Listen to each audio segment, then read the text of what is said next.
17 years ago, I was going to be a documentary filmmaker. I became a theater lighting designer instead.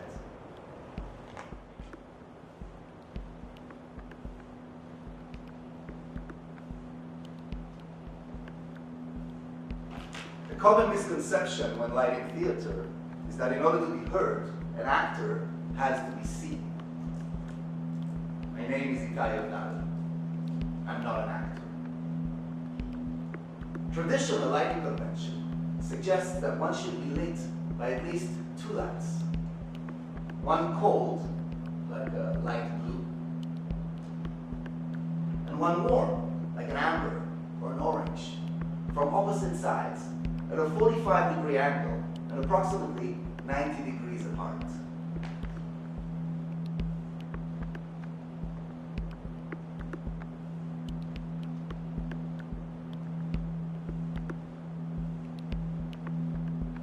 We call this a shin buster because it will bust your shins when you run off stage in the dark. It's my favorite position. It highlights the body rather than the face.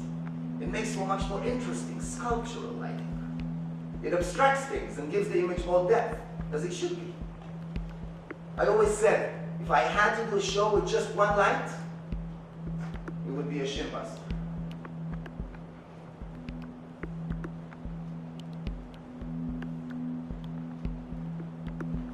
As a lighting designer, I can choose to ignore logic. I can choose to place a scene in a square of light, not because there's supposed to be a skylight up there, but because it looks good. Or because it evokes a certain emotion. Or because the illogic of placing a scene in a square of light to begin with is going to make you think that I'm about to say something really important.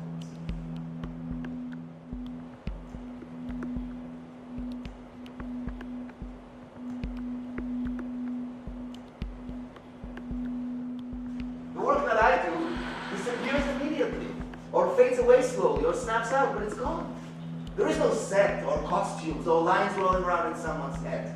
What you see shining on me here will be gone as soon as I press this button.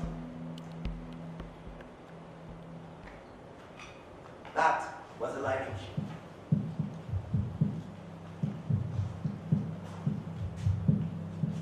I mentioned earlier that my favorite position is the shin buster, the low side light. That's usually some sort of a spotlight. It's a 6x9 in this case, which is a fine light. It's a great light. But it's not my favorite. My favorite light is the parcan, which often surprises people. The parcan is like a car headlamp with a tin can in front of it.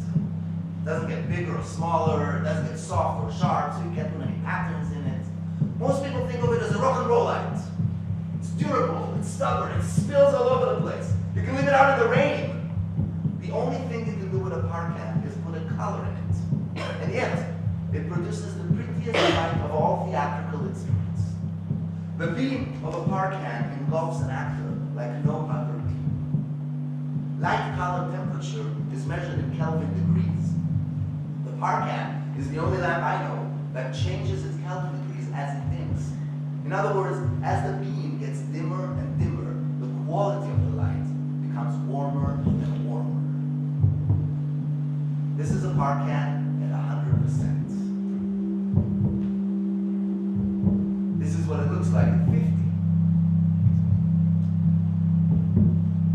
This is a parcan at 30%.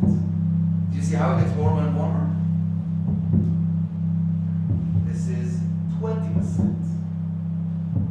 Let's keep dimming it down to 10. This is a parcan at 7%. You see, when you get to this point, every percent counts. This is 6.